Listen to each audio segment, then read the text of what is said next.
Pessoal, dando início a mais um programa Contrato Social Podcast e hoje com a nossa amiga Comandante Elza.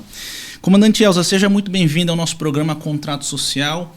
Aqui é um bate-bola, comandante, para falar da cidade, para falar de temas relevantes que ocorrem na segurança pública, educação, cultura, temas que o que você quiser falar, a gente vai falar. Que coisa boa, Dr. Thomas. Eu sou grata, né, por essa oportunidade, fico honrada também de estar aqui, batendo esse papo com o senhor e agradecer pela oportunidade mesmo e dizer que este é um exercício de cidadania, quando nós temos pessoas, né, de referência na sociedade que se colocam à disposição para promover essas discussões que são tão importantes para que a gente possa avançar no nosso processo de implementação de política pública, de formatação de cidadania, porque antes de mais nada eu sou uma cidadã, então eu preciso também estar antenada como cidadã, né? Comandante Elza, eu queria que você falasse para os nossos telespectadores da sua trajetória, da sua formação e até chegar nesse cargo que você ocupou na cidade de São Paulo, que é um cargo de super respeito e que envolve todos nós, porque se trata de segurança urbana. É verdade. Eu sou do interior do estado, Dr. Thomas, de uma cidade chamada Marília, mas eu nasci mesmo no distrito de Avencas. Eu fiquei no distrito de Avencas, no sítio, até os 12 anos. Trabalhei como lavradora, fazia os afazeres ali do sítio, auxiliando meu pai, porque meu pai, nós éramos só mulheres, né? 4 mulheres. E depois, eu conheci sua irmã também, né? Isso, a Biel nasceu em 73, né? Então, aí teve um problema, uma geada na época, e a gente entrou numa dificuldade muito grande financeira, e nós mudamos para Marília, então. Aos 12 anos eu fui para Marília. E morei em Marília até os 19. Uhum. Estudava à noite e de dia trabalhava de empregada doméstica. Aí vim para São Paulo. Minha vontade era entrar no exército, mas não podia mulher naquela época, então eu vim entrar na Polícia Militar. Mas quando eu cheguei em São Paulo, em 86, estava tendo um concurso para a guarda. Olha que legal. Isso, e aí a gente fez a prova para a Guarda Civil. Eu sou da primeira turma do feminino, em 1986, e já entrei me apaixonando pela instituição. E fiz minha carreira toda dentro da guarda. Ocupei todos os cargos e até chegar no maior, que é inspetor superintendente. Então, em 2019, eu fui convidada a assumir o comando geral da Guarda Civil Metropolitana. E em 2020, final de 2020, 2021, fui convidada para assumir a Secretaria Municipal de Segurança Urbana. A primeira mulher que assumiu o comando geral da Guarda Civil. Sim. E a primeira mulher que assume a Secretaria de Segurança Urbana, exatamente. E oriundo da carreira. Nós nunca tivemos um secretário que era Guarda Civil. Então eu fui, além de ser a primeira mulher que veio da Guarda Civil para assumir a Secretaria de Segurança Urbana. E, comandante Elza, como é que foi a sua motivação de ingressar na Guarda Civil Metropolitana, né? O que te motivou para ingressar? Doutor Thomas, minha mãe conta que desde pequenininha, lá no sítio, eu falava que eu queria salvar o mundo. Qualquer pessoa que perguntasse para mim o que queria fazer, eu falava que eu queria salvar o mundo. Mas eu era uma criança muito rebelde, meio rebelde, né? Então, eles até me chamavam de leão, porque eu era braba. Só que eu não tinha essa consciência do que significava isso, porque nós não tínhamos televisão, não tinha luz elétrica, nossa primeira TV veio só quando a gente tinha 13 anos, depois que nós mudamos para Marília. Então, eu, adolescente, via os meninos do tiro de guerra passando e eu falava, eu quero ser isso aí, eu quero ser isso. E aí falavam para mim, você não pode, porque você é mulher, porque você é mulher. Então a resposta era essa, você não pode porque você é mulher. E eu não entendi porque eu não podia porque eu era mulher. E não porque naquela época não existia mulher, né, no Exército Brasileiro. Então, quando eu vim para São Paulo, eu vim buscando isso, né? Essa questão de trabalhar, eu queria trabalhar uniformizada e armada, então só tinha aqui em São Paulo mesmo, na Polícia Militar. Então, quando eu cheguei aqui, estava tendo uma prova da guarda, então aproveitei. E fez uma belíssima carreira. Fiz uma belíssima carreira. Comandante Elza, quais foram os principais desafios que você enfrentou ao assumir o Comando Geral da Guarda Civil Metropolitana de São Paulo, sendo a primeira mulher a ocupar esse cargo? Bom, o desafio maior é que, como a Guarda Civil, tudo que é ligado à segurança é majoritariamente masculino. E patriarcalista, ou seja, nossa cultura é machista, né? A nossa sociedade, ela é um pouco machista. Então, um pouco não, né? Ela é machista porque nós viemos de uma cultura patriarcalista. Então, a Guarda Civil não é diferente. Então, acho que o grande desafio nesse momento é dizer para as pessoas e mostrar e trabalhar no sentido de que eu não estou aqui para ocupar o lugar de ninguém, mas que eu estou aqui também para ocupar o meu espaço, que eu acredito que eu possa, que eu acredito que seja capaz, e que o gênero ele não pode ser um impeditivo. Então, esse foi um grande desafio. Transparecer para as pessoas que, como mulher, eu poderia e eu seria tão competente, ou pelo menos me trabalharia para que isso acontecesse, como qualquer outra pessoa que fosse ocupar o cargo. E como acho que em alguns momentos a gente sofre um pouco, alguns ataques, né, por conta do próprio gênero, mas eu acredito que a pergunta que me fizeram, você está preparada, Dr. Thomas? Entendi. E aí eu disse assim, não estou preparada. Até porque, como que eu vou estar preparada para uma coisa que eu não sei o que é? E administração também, né? Uma gestão, né? Exatamente. Então eu não sabia, eu não tinha essa experiência. Quem era? Alguma outra mulher? Nós tivemos uma outra inspetora, a inspetora Linda Mir, que respondeu pelo comando da Guarda Civil Metropolitana durante um tempo, porque o comandante estava em curso. Mas, assim, como nomeada ali, ratificada pelo Diário Oficial, então eu era a primeira. Então eu não tinha como fugir daquilo. Eu aceitei o desafio, mas não tem ali uma cartilha de como ser comandante. Tem os regramentos, né, legais, mas quando a gente se depara naquela sala sozinha e tem que tomar decisões e é você e você, então é diferente. Essa pergunta aqui, agora, comandante Elza, durante seu mandato na Secretaria de Segurança Urbana de São Paulo, Sim. Quais foram os avanços concretos alcançados em termos de recursos e reconhecimento da Guarda Civil Metropolitana? Adoro essa pergunta, porque ela pode mostrar que quando a gente assumiu a Secretaria Municipal de Segurança Urbana, também veio no mesmo viés, considerando que eu era a primeira mulher e oriunda da carreira. Então, ali, eu já tinha que... As pessoas comparam, Dr. Thomas, porque sempre quem foi secretário de Segurança Urbana eram promotores, delegados, coronéis da Polícia Militar, e sempre nessa linha. E quando eu assumo uma guarda municipal, e eu tinha um currículo para as pessoas que gostavam de espizinhar, um currículo meio esquisito, né?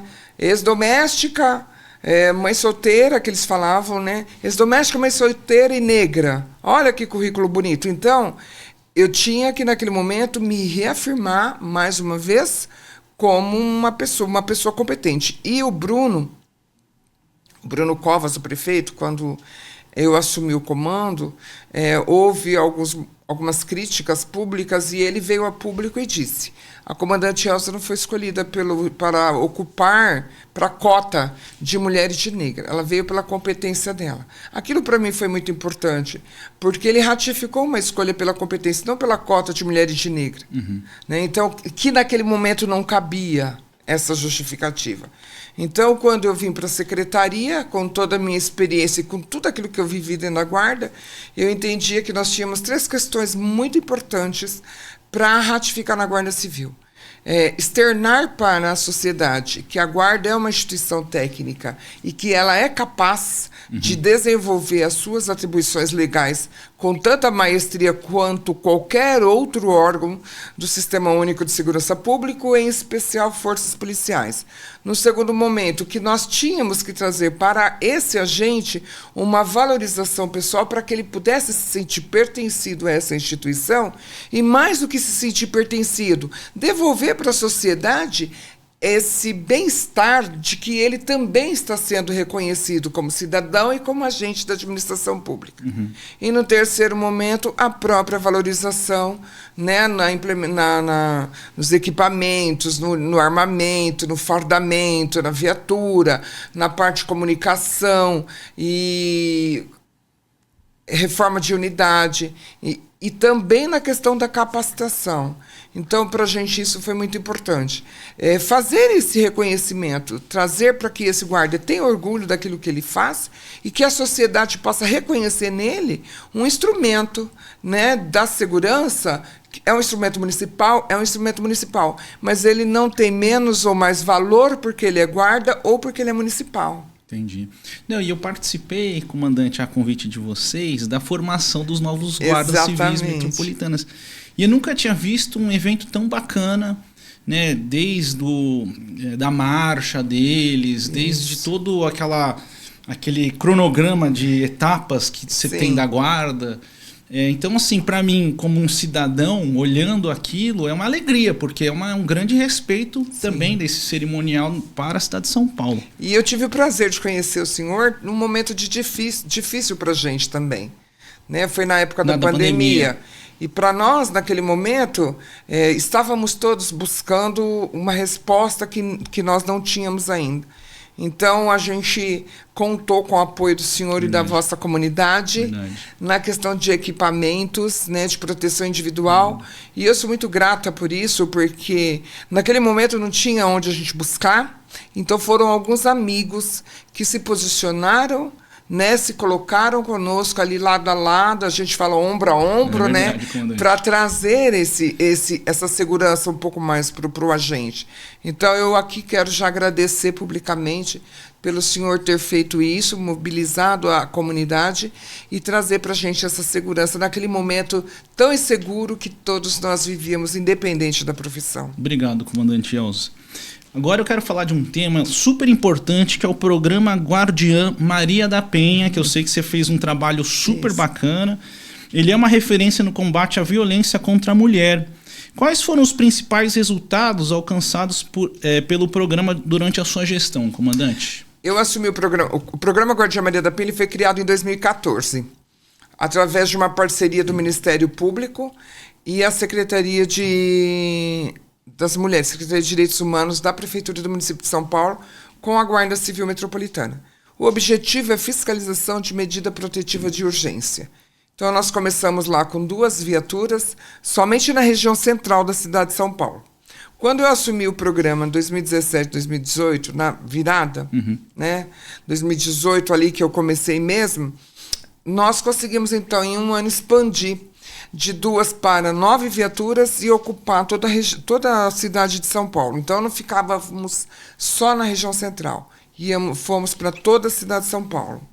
E também com outro processo que eu entendia que era necessário, uma sensibilização do efetivo da Guarda Civil Metropolitana para essa nova proposta, que é as ações de enfrentamento à violência contra a mulher.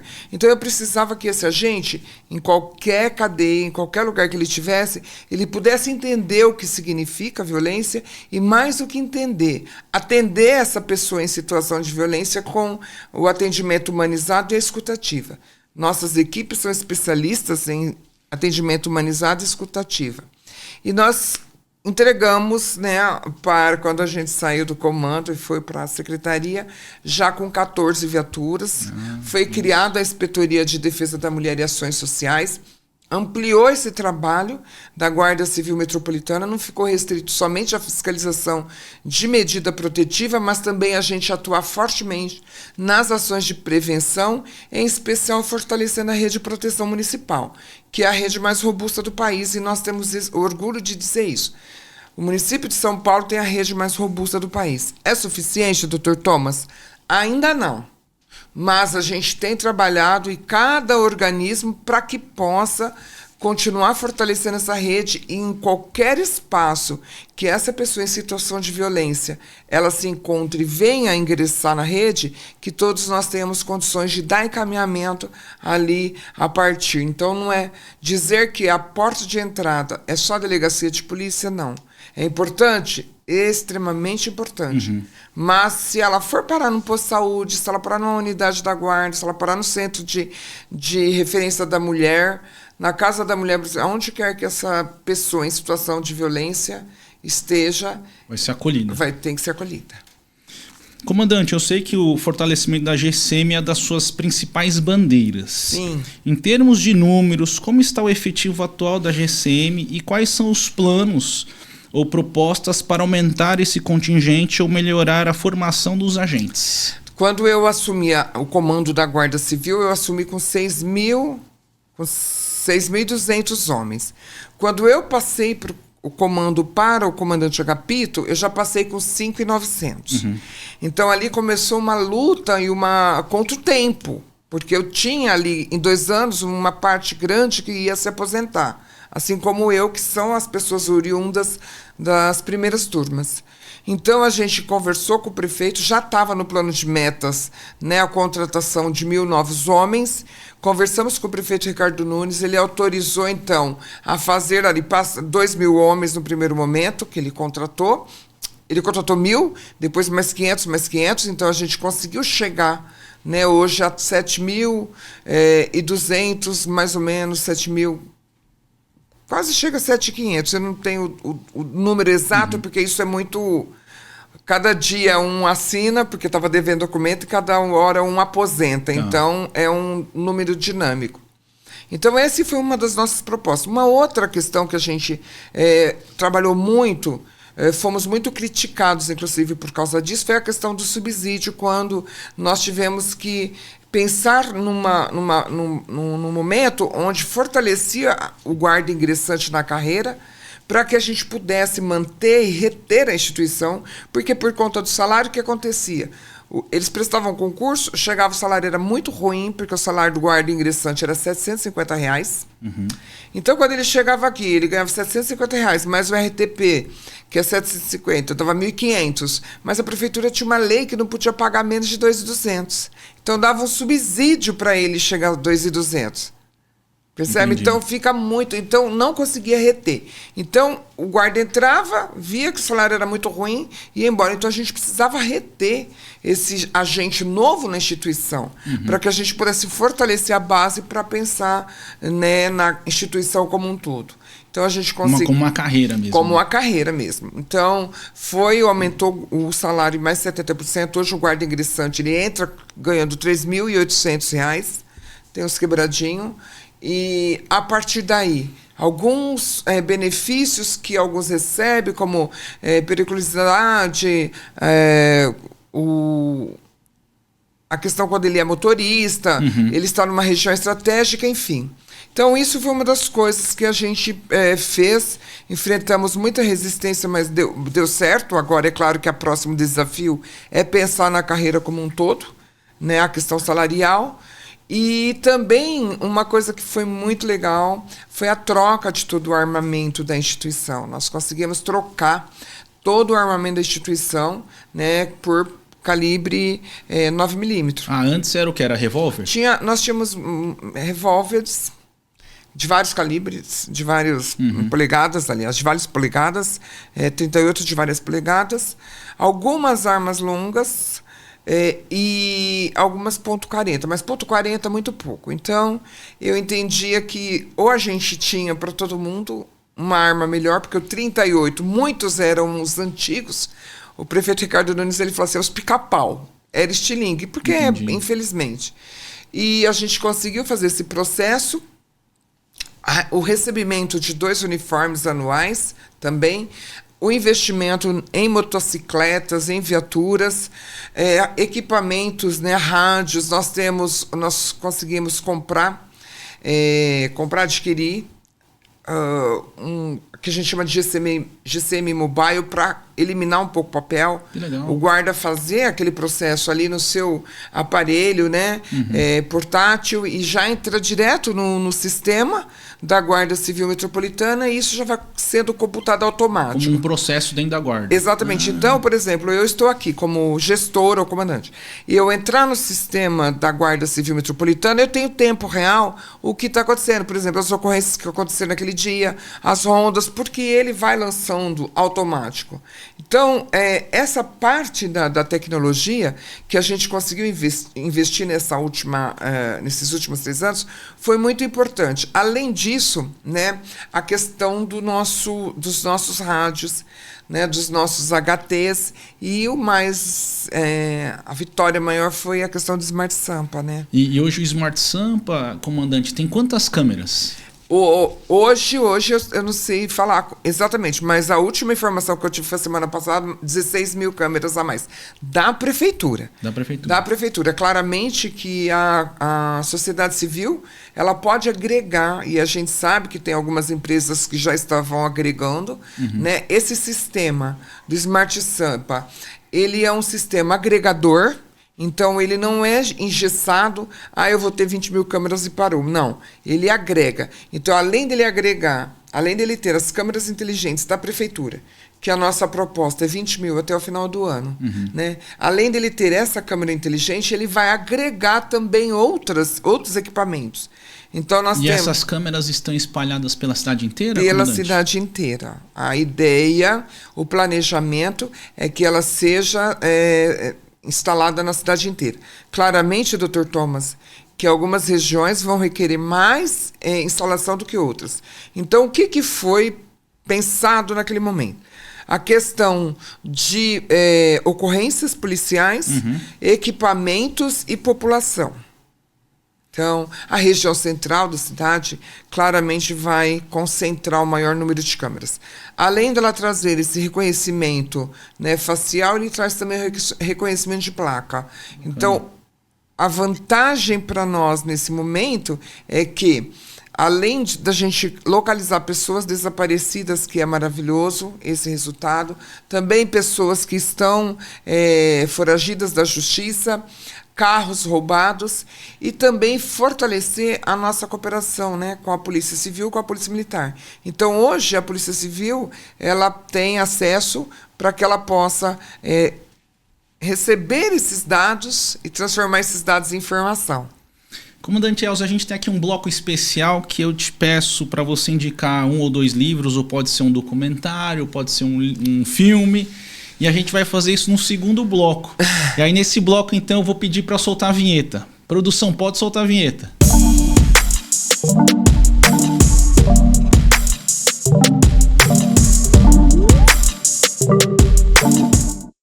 Retornando ao nosso programa Contrato Social hoje com a Comandante Elza. Comandante Elza, quais livros ou documentários ou filmes que você indicaria aqui para os nossos telespectadores?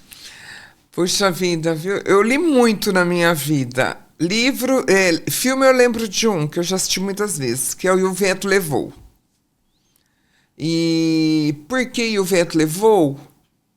Porque, não pela história romântica, mas ali tem uma coisa que eu fico pensando até hoje. A moça do filme, ela sempre volta para a fazenda dos pais dela quando ela acontece alguma coisa errada. Ou dá certo, ela sempre volta para casa. E ela fala que ela volta para casa. Então eu fico pensando e eu uso uma seguinte frase: eu não quero me esquecer de onde eu saí. Porque as pessoas falavam muito para mim: por que você fica falando que você foi do México, que você passou? Eu falei: porque eu não posso me esquecer de onde eu saí.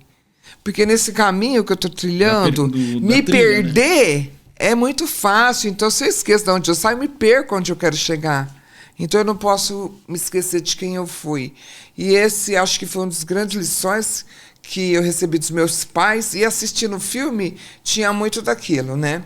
E um outro grande livro, assim, que me fez repensar. Eu sou meio polêmica com livro. Então, eu vou falar um bem bonitinho, que não vai... causar para ninguém. Vamos com a Bíblia e O Pequeno Príncipe. Porque O Pequeno Príncipe, no momento da minha vida, foi uma coisa que era importante demais eu pensar aquilo. Mas não é aquela coisa romantiquinha ali daquele, mas é o sentimento de pertencimento, de cativar e de ter o pertencimento daquilo que a gente faz. E eu vejo isso hoje na cidade de São Paulo.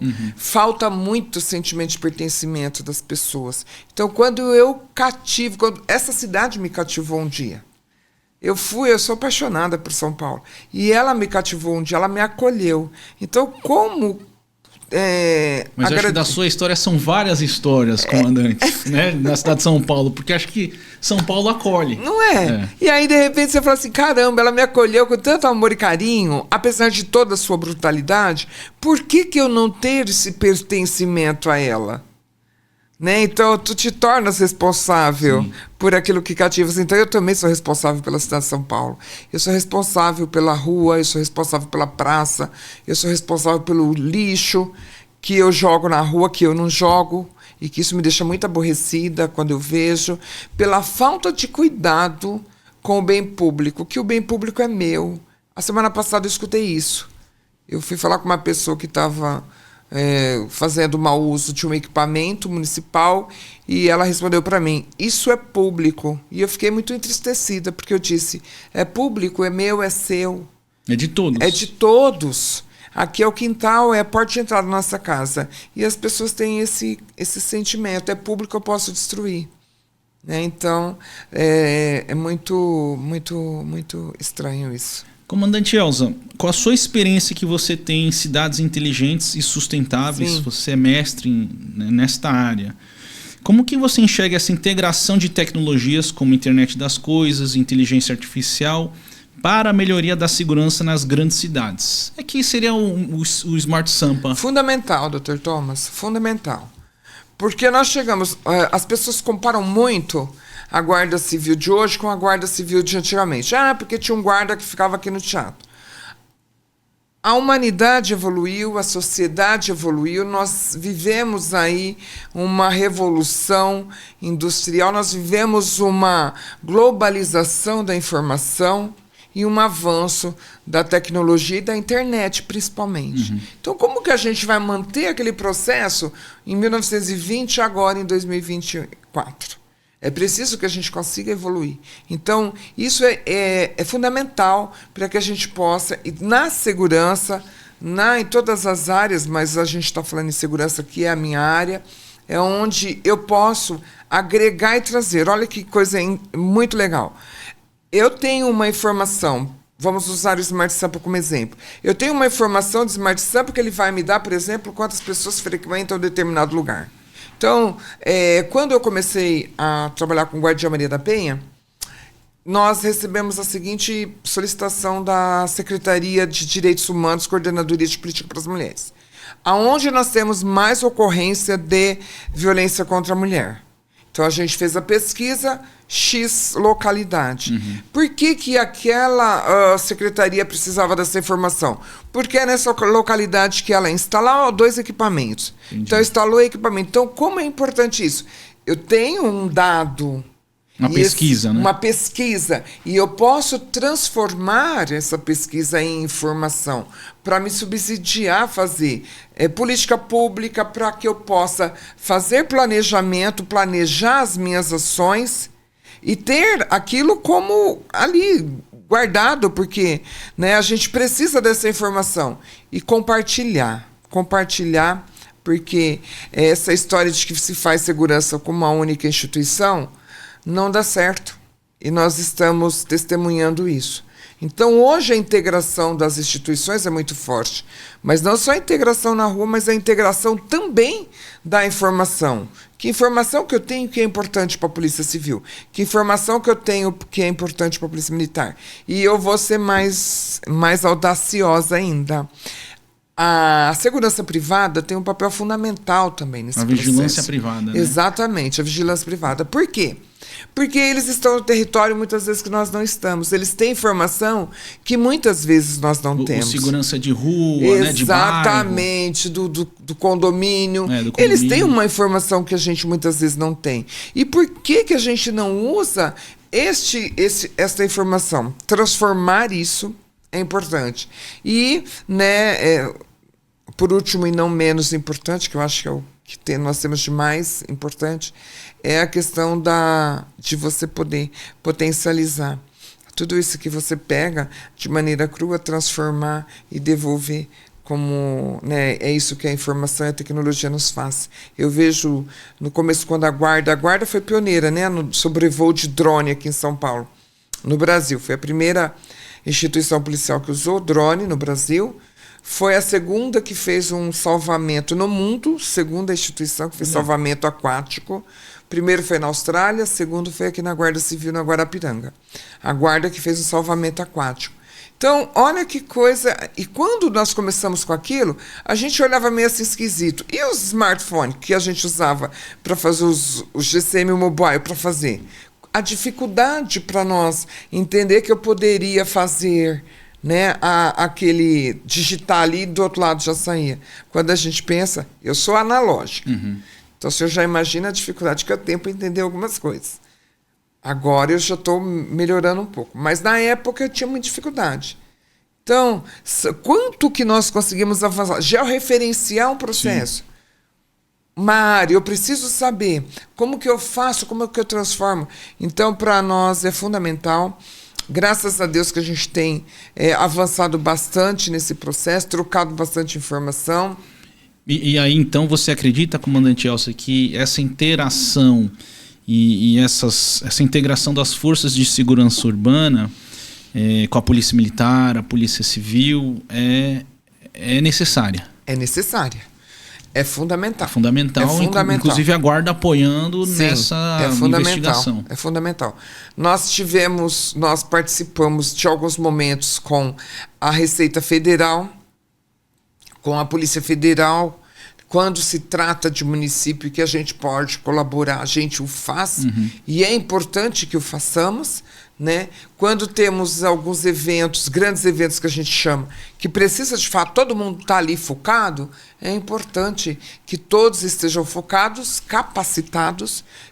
Aí fala assim, mas a guarda não precisa saber o que é bomba ou terrorismo. Ela não precisa, ela não vai desmontar bomba, mas ela precisa saber o que ela faz. Sim. Ao se deparar com um instrumento, com um equipamento que ela desconhece, com algo que está ali e que ela não conhece, ela precisa saber o que faz. Então a capacitação, como o senhor falou, é fundamental também, aliado a esse processo. Investimento, tecnologia e capacitação. E comandante Elza, eu sei que vocês fizeram um trabalho super importante nessa ajuda humanitária do Litoral Norte. Isso.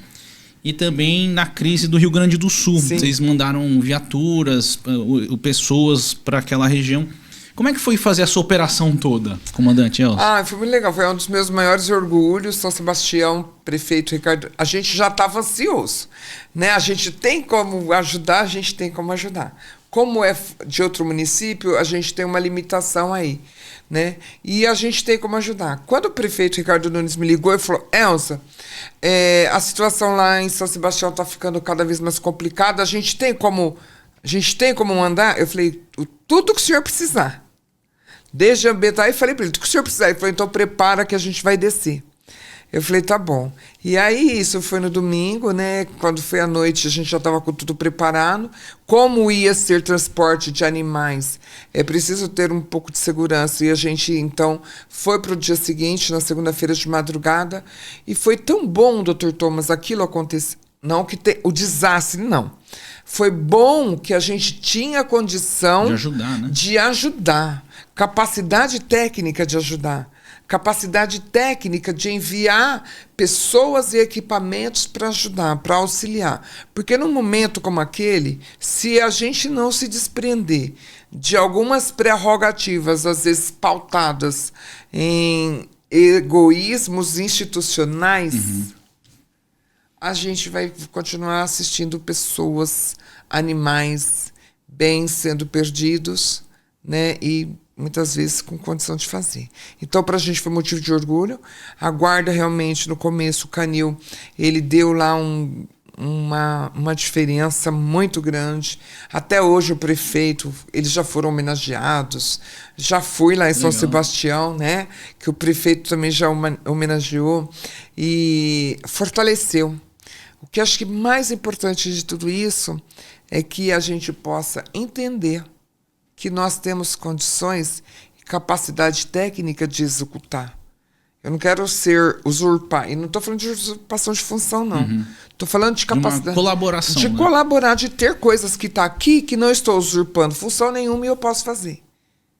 Né? Então, depois para o Rio Grande do Sul, foi um pouco maior, né, esse processo, porque daí envolveu a prefeitura inteira, as equipes de SAMU, saúde. Então, mas mesmo assim, foi fundamental que a prefeitura do município de São Paulo se colocasse à disposição para auxiliar. Comandante Elza, antes da gente terminar, eu queria fazer duas perguntas. sobre violência doméstica e o tráfico de drogas. Sabemos que a violência doméstica continua sendo um problema grave na cidade de São Paulo. Sim. Na sua opinião, que medidas adicionais poderiam ser implementadas para fortalecer a prevenção e o combate a esse tipo de violência em São Paulo? Doutor Thomas, eu acredito na educação. Na educação. A educação ainda é o nosso melhor instrumento, o nosso melhor caminho. Não sei se o senhor lembra, acho que o senhor não lembra não, que não é da sua idade. O senhor era jovem demais, acho que nem tinha nascido ainda. Mas quando foi implementado o cinto de segurança aqui no Brasil, hoje todo mundo entra no carro e é automático o senhor pegar o cinto de segurança. Sim. Por que o cinto de segurança deu certo? Não foi porque falou pro pai que não... Porque os adultos acham que pode tomar... Mas foram as crianças que, quando entravam no carro, falavam: pai, põe o cinto de segurança, porque não pode, é proibido. Uma mudança de cultura. A mudança de culturas, ela deve começar de baixo, pequeno, aliada a uma rede de proteção, uma rede estrutural, que é o que eu disse, e a legislação. Né? A gente precisa continuar aplicando a lei com rigor. Agora, claramente, a lei ela é o papel. Se a gente não operacionalizar ela, né, fica difícil. Sim. Então, essas ações, o senhor falou bem, é prevenção. Prevenção. Comandante Elza, além da violência doméstica, São Paulo enfrenta desafios com o tráfico de drogas e o crime organizado. Como que a GCM pode auxiliar no combate a esses problemas em parceria com essas outras forças de segurança? A Guarda Civil faz um trabalho extremamente importante, em especial quando está no território, com a prevenção. Nós temos alguns programas sociais que devem ser potencializados, que é, por exemplo, o grupo de prevenção às drogas, que entra na questão da prevenção e educação. O programa Criança Sob Nossa Guarda, o programa dos Anjos da Guarda, educação ambiental, o próprio Canil, que tem o viés também de educação, de terapia, e o cão policial. O próprio programa Guardia Maria da Penha. Então, investir na educação, porque o problema de drogas, ele é um problema que a gente só vai resolver se a gente tratar com as multi-agências. É multidisciplinar. Eu não posso falar só de segurança. Não é só segurança. Não é só segurança, mas é questão social. Trabalho agora uma pergunta, Dr. Thomas, que eu sempre falo, que é um questionamento que eu faço para mim mesma. O que nós estamos fazendo enquanto sociedade? Por que essas pessoas procuram as drogas? Da onde vem aquele usuário de droga? Ele vem da minha família, da sua. Por que a gente tem produzido cada dia mais e mais pessoas que vão buscar nas drogas, né, remédio para as suas insatisfações, para as suas frustrações pessoais? Porque é isso. Cada um que a gente conversa, a gente ouve uma história. Ontem mesmo a gente estava com uma moça lá no nosso comitê, e ela foi primeiro, pediu café, depois água, e estava sempre lá conosco. E aí, tudo que a gente comia, a gente dava para ela. Moradora de rua, é uma travesti. E aí a gente atendeu e passou a fazer parte ali meio que do comitê. Ia de manhã, tomava café, né? Aí ontem ela pediu ajuda. E quando ela conta a história dela, ela fala de uma história de frustração e de dor e de família. Entendi. Então, é claro que nós temos que ter, não dá para trabalhar só o viés social também. Tem que ter investigação de polícia judiciária para impedir esse derramamento de materiais ilícitos, que são vários, né, dentro do território. A questão da prevenção, da educação e a ação efetiva quando o fato acontece. E se o senhor me permite, eu vou ser bem polêmica agora nesse final. Nós estamos muito acostumados com o assistencialismo e a gente acaba justificando as ações terceirizando as nossas responsabilidades. Mas tudo é resultado de uma decisão que a gente tomou. Então, se eu estou detido dentro de uma sociedade democrática, se a minha ação individual coloca em risco o coletivo, eu tenho que ser responsabilizada por isso.